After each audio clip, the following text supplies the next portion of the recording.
Hey everyone, this is AVJVGaming bringing you episode number 10 of this trade and play to the Liverpool squad. And as you can see up on screen, we'll start this episode out and we need to get some healing cards for Coutinho and Moses. They were both injured in the last episode, but sold on Basufa for a monster profit of 3,100 coins after tax, and that is a really good profit over there from just one player. That is very solid. If we got that from maybe 10 or 12 players, we're easily talking about making some very nice coins and completing the series fairly quickly. Now, as you can see up on screen here, we're picking up Lucas. I believe we're also picking up Torre and I think Skrtel. So what I'm going to do is try picking up all those players in this episode, and what I want to talk about as well is a subscriber left in the last video about, I think it was a question that related to why do I use the out position method so much and why don't I use different methods. So to answer that question quite simply, the reason I use the out position method is because I can make up to 3,000 coins. I can make even 10,000 coins per player,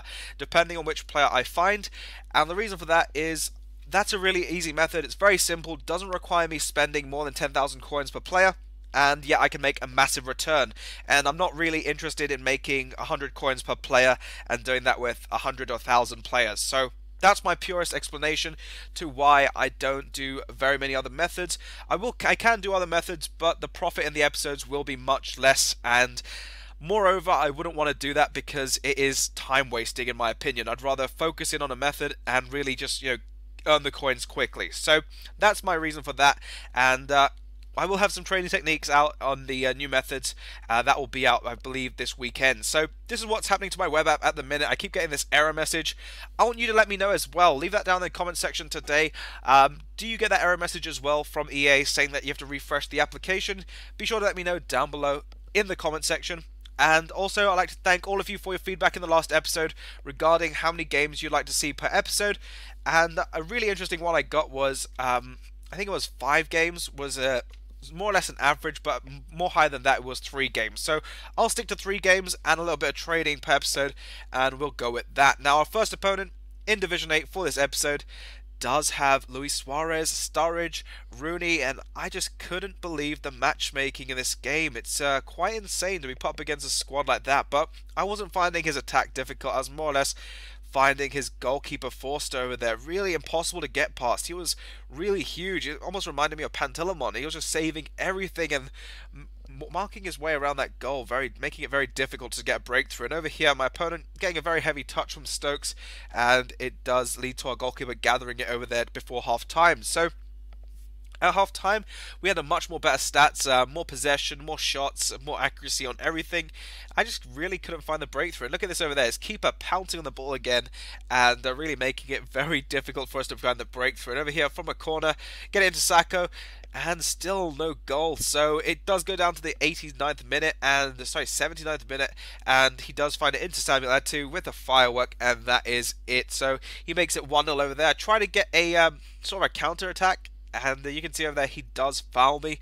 The ref will only give him a yellow. I probably felt he should have got a little bit more, as I felt I was on a goal opportunity, but nonetheless, Coutinho going to take the free kick over the wall, and his goalkeeper again just making these really insane saves. So I don't know, has there been an update to goalkeepers on FIFA at the minute?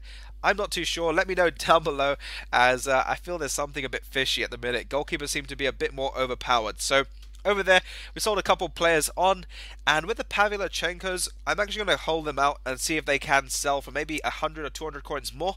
I will reduce their price drastically, but he didn't get his informs, so it's just one of those risks you're going to take. But at the same time, I did buy him for discard value, so I'm really saving myself and making a mega loss either way.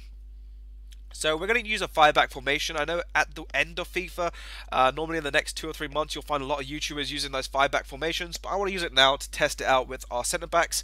And we're up against Aguero, Willian, Ozil, Jesus Navas, Company, I believe David Luiz, just a really solid team. And this guy from the off started just literally running down the wing, and I have no idea why would you pay 400,000 coins for a team and then just run down the wing and do something you could do with a Serie A side that costs you maybe 20,000 coins. So absolutely confused me on that side, but he does make it 1-0. And then over here, Jordan Ibe getting in on goal, goes for the finesse shot, and Czech making a very spectacular save. So at half time, dominating shot accuracy, really had a lot more on target, but just unable to find the breakthrough. And over here we get the ball with Texera, going for a finish, and it falls down to Aspas. He'll hit it into the far post, and that will give us a lead. So that was actually how that game did end.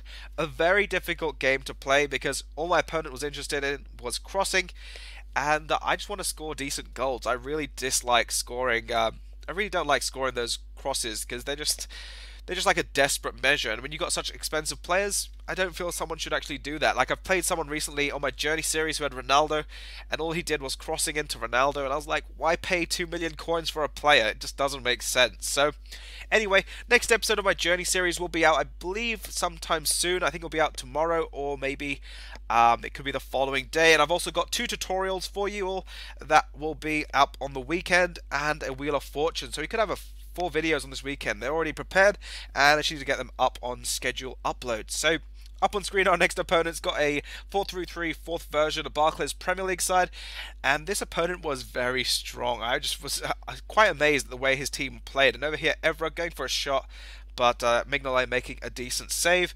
And then after that, he does get a little bit, passing around his back of his defense, and I kind of try to capitalize on that. Get a corner into Skrtel, hits it off the bar, and he will find the rebound in. And this is where it becomes the Skrtel show.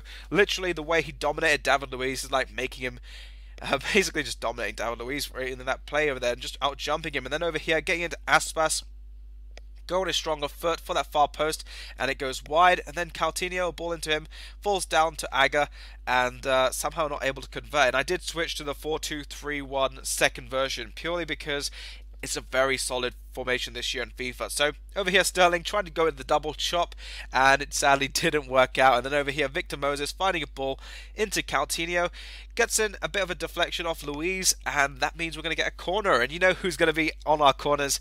None other than Skrtel, and he absolutely demolishes the keeper over there to take us in the lead 2-0. I was trying to see if I could get a hat-trick with Skrtel on his debut. It would have been an absolutely beautiful thing to do.